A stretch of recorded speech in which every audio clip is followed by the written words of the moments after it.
Hi friends, पापन निकले हैं ब्रह्मपुत्र के बीच में एक नाव लेके। वो असम के खदिया से धुबुरी तक अपना ये टूर करेंगे, जिसमें वे एक इंटरनेशनल क्वालिटी के डॉक्यूमेंट्री बनाना चाहते हैं। नमस्कार सबके এটা বৰ ধুনীয়া এটা মোমেন্ট শেয়াৰ কৰোঁ। This is like a dream I am living, I think started to live. সপোন বহুত যুগৰ। মই এইটো এটা বহুত বছৰৰ পৰা মই ভাবি থৈছিলোঁ যে চাওকচোন আমি ক'ত আছোঁ। এইখন হ'ল ব্ৰহ্মপুত্ৰ আৰু সেইখন নাৱত মই ওলাইছোঁ। হ'ল 3 দিন হ'ল আমি নদীৰে গৈ আছোঁ আৰু জেগাই জেগাই এনেকৈ ৰাতি থাকোঁ। ৰাতিপুৱা উঠিছোঁ, এতিয়া শুই উঠি পেলাই মই বোলো এইখিনি দেখুৱাওঁ আপোনালোকক। এটা টিম এটালৈ ওলাইছোঁ, কেমেৰা, লাইট, साउंड। पापन इस डॉक्यूमेंट्री में ब्रह्मपुत्र नदी के किनारे रहने वाले जाति जनगोष्ठी के जो लाइफ स्टाइल है, जो लोक संगीत है, उनका जो क्लोथिंग, ज्वेलरी, खेती करने का स्टाइल, खाने पीने का स्टाइल जो है, इसके ऊपर एक डॉक्यूमेंट्री बनाना चाहते हैं।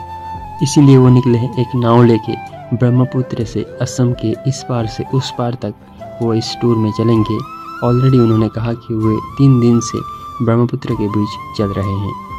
এইটো বহু বছৰৰ সপোন আছিল যে মই আমাৰ যিখন এইখন নদী, এনেকুৱা নদী মই যিহেতু মই ঘূৰিয়ে ফুৰোঁ, আপোনালোকে বহুতে জানে।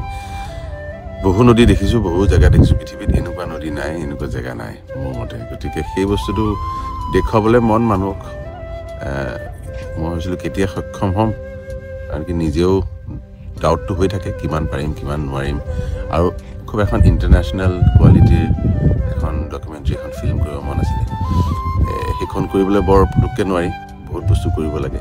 গতিকে ওলাইছোঁ আগবাঢ়ি। আমাৰ যিখিনি নদীৰ কাষত মই নদীখনত নাওখন লৈ ওলাইছোঁ। এইখন লৈ মই শদিয়াৰ পৰা ধুবুৰীলৈ আগুৱাই যাম।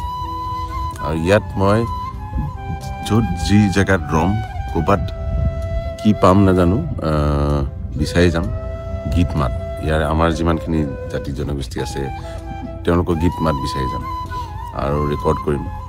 আৰু তেওঁলোকক খোৱা বোৱা থকা গোটেইখিনি, তেওঁলোকৰ জুৱেলাৰী, তেওঁলোকৰ কাপোৰ, তেওঁলোকৰ খেতি কৰা নিয়ম, তেওঁলোকৰ বিশ্বাস, তেওঁলোকৰ প্ৰকৃতিৰ প্ৰতি কেনেকৈ তেওঁলোকে কি কৰি যিটো ৰিলেশ্যন আছে নেচাৰৰ লগত, সেইটো কেনেকৈ কৰে, সেইখিনি ডকুমেণ্ট কৰিব লাগে। কাৰণ আৰু এটা কথা হৈছে, দিনে দিনে বস্তুবোৰ নাইকিয়া হৈ গৈছে। মই এই 3-4 বছৰ আগতে 2021 এখন সৰু নাওলৈ ওলাইছিলোঁ এইটো কামৰ কাৰণে। নোৱাৰিলোঁ কিছুমান কথাত, যিহেতু নিজে কৰি আছোঁ, বহুত কিছুমান চেলেঞ্জেছ আছে। তাত আমি দুটা দ্বীপ দুটালৈ গৈছিলোঁ, লাইকা, দধিয়া। লাইকালৈ বুলি ওলাইছিলোঁ আচলতে সেইবাৰ, কিন্তু লাইকাখন উঠি গুচি গ'ল। গতিকে আমি দধিয়ালৈ গ'লোঁ। বৰ ভাল লাগিল, তাত মানুহখিনি লগ পালোঁ। মিচিং মানুহখিনি আছিলে তাতে, ইমান ভাল লাগিল। গতিকে সেইটো আছে, সেইখন ডকুমেণ্টাৰী আমি দেখুৱাম যে আমি আহিছিলোঁ এবাৰ। আৰু তাৰে গীত মাত থাকিলোঁ তাতে, মাটিত অদ্ভুত এটা পৰিৱেশ, বৰ ধুনীয়া। এতিয়া শুনিছোঁ দধিয়াখনো নাইকিয়া হ'ল, বেছিভাগ উঠি গ'ল। দিনে দিনে বস্তুবোৰ যেনেকৈ জেগাও নাইকিয়া হৈ গৈছে, তেনেকৈ সংস্কৃতিও নাইকিয়া হৈ গৈছে। মই বিভিন্ন জেগাত গৈছোঁ, শদিয়া আগলৈ দেউৰী মানুহ, দেউৰী ভাষাই ক'ব নজনা হৈ গ'ল তেওঁলোকে, এতিয়া অসমীয়া গীত গায়। মই ক'লোঁ যে এইটোতো আৰু কেইটা দিন থাকে নাজানো। 15 বছৰ আগতে যদি মই কৰিলোঁ, মই 20 বছৰ আগতে এইটো ভাবিছিলোঁ এইখন কৰিম বুলি। তেতিয়া ক্ষমতা নাছিল, সক্ষম হোৱা নাছিলোঁ কৰিবলৈ।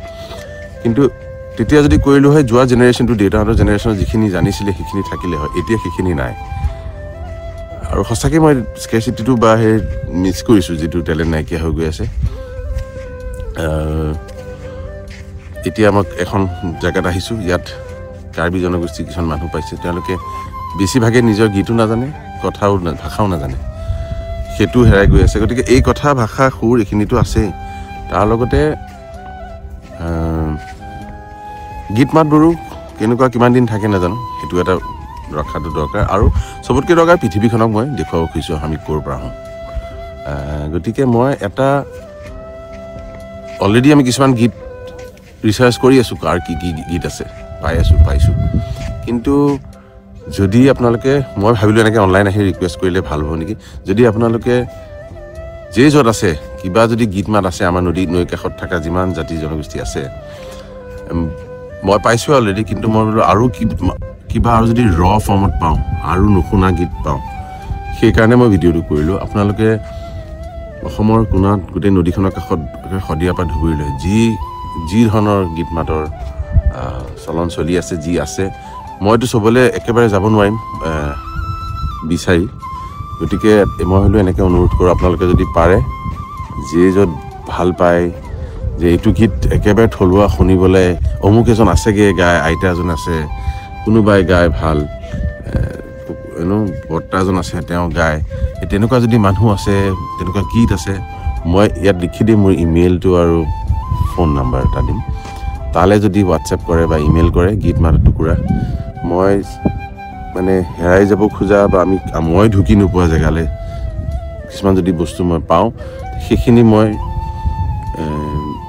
বিচাৰি যাবলৈ বিচাৰিছোঁ। গতিকে আপোনালোকে যদি পাৰে চবেই পঠিয়াব, সকলোৱে পঠিয়াব ইয়ালৈ, আৰু তাৰপিছত চাওঁ কি কৰিব পাৰোঁ। যেতিয়া মই গৈ থাকিম নাওখনে জেগাই জেগাই ৰম, তেতিয়া আমি সেইখিনি সংৰক্ষণ কৰিব পাৰিম বা সেইখিনিৰ ওপৰত আমি ডকুমেণ্ট কৰিব পাৰিম, আমি ফিচাৰ কৰিব পাৰিম, আমি শ্বুট কৰিব পাৰিম, আমি দেখুৱাব পাৰিম। গতিকে সেইটো প্লেন চাওক ব্ৰহ্মপুত্ৰ। तो friends, thank you for watching. ऐसे खबर पाने के लिए आप हमारे चैनल को ज़रूर सब्सक्राइब करें।